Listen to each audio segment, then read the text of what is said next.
Isa akong Diyos sa mata ng mga taong aking ginagamot. Malakas, makapangyarihan. Ibang-iba sa dati kong buhay na naranasan. Malayo sa realidad na aking nakagisnan. Opo, meron. Padating na po. Ayan na po pala. Sandali na po, ha? Bakit ngayon ka lang? Kanina pa hinihintay itong tulya! Dinaanan ko pa po kasi yung pinakukuha niyo sa akin kay Kaipe. Magkano yan? Sabi po niya, 96 daw po yan. Lintik na. Eh, 74 lang to. Binilang mo ba to? Kahit kailan ka talagang bata ka, hindi ka na nakaintindi. Ang simple-simple na inuutos ko sa'yo! Ruheng! Ruheng! Halika ka! Tawag ka? Pasensya na po kayo. Okay lang po. Dahil naman ang dami kong ginagawa, nasiraan ba tayo ng bangka? Sabi ko, bumunta ka rito, pumunta ka kay Kaipe, at tanong mo bakit kulang ang binigay niya pera! Siguro yung walang ginagawa. Ako pa eh, ang dami kong ginagawa doon. Kinuutosan kita, pumunta ka doon! Pasensya na po, ha? Cory, Pasensya na po. halika nga dito. Gamitin mo nga yun. Magbibilang ka lang, hindi ka pa marunong. Gamitin mo nga yung utak mo. Huwag kang tatanga-tanga.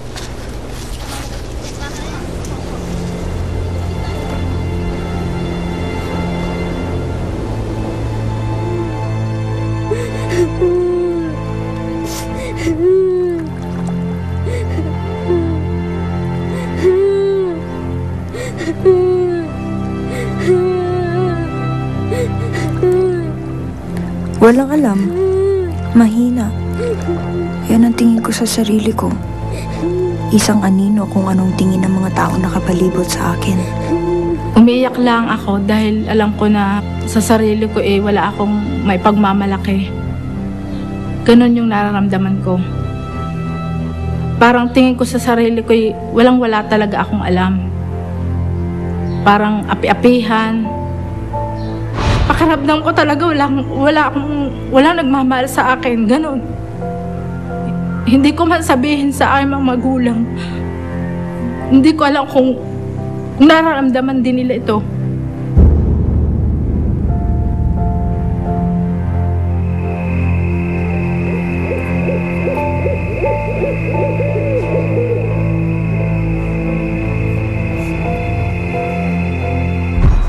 Gamitin mo nga yun. Magbibilang ka lang, hindi ka pa marunong. Gamitin mo nga yung utak mo. Huwag kang tatanga-tanga.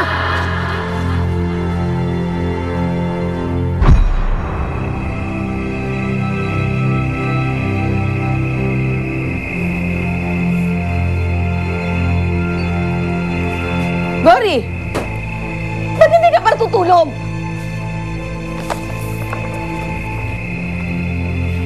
Tago mo na yan! Kung ano man ang iniisip mo, hindi pa pwede! Hindi pa natin kaya!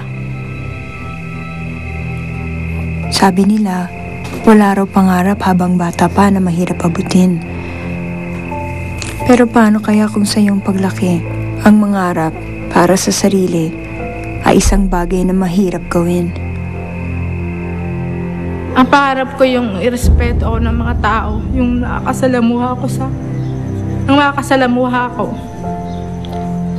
At hindi ako tuksohin nila. Hindi nila ako laitin.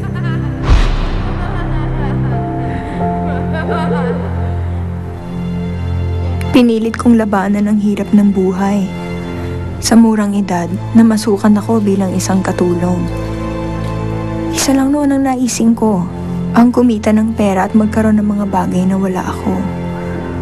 Ngunit kahit buong puso ako nagsisikap, hindi ko pa rin naaabot ang aking mga pangarap.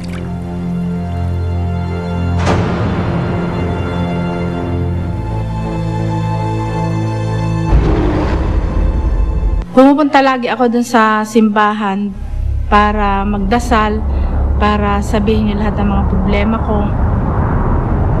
Lagi akong namamanata tuwing linggo. Wala akong mapuntahan kundi yung mga rebultong sinasabihan ko sa mga aking mga problema. Sa lahat-lahat ng aking mga nararamdaman, hinanakit, sama ng loob, gusto kong sabihin sa kanya lahat.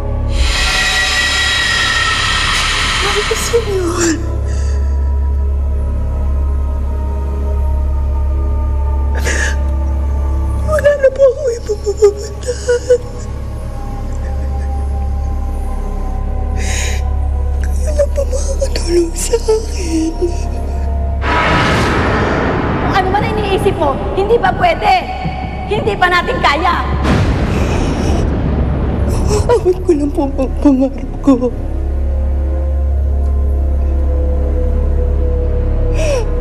Awit ko lang po yung mga kagustuhan ko.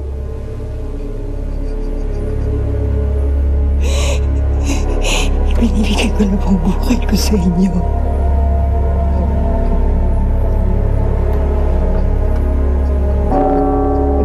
Mula sa araw na ito,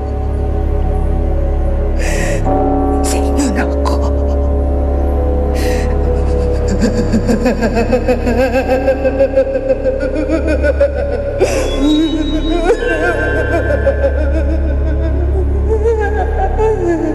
Habang lumalapit ako at sumasamba sa rebultong ito, dumating yung sumpa sa akin na nagkaroon ako ng sakit.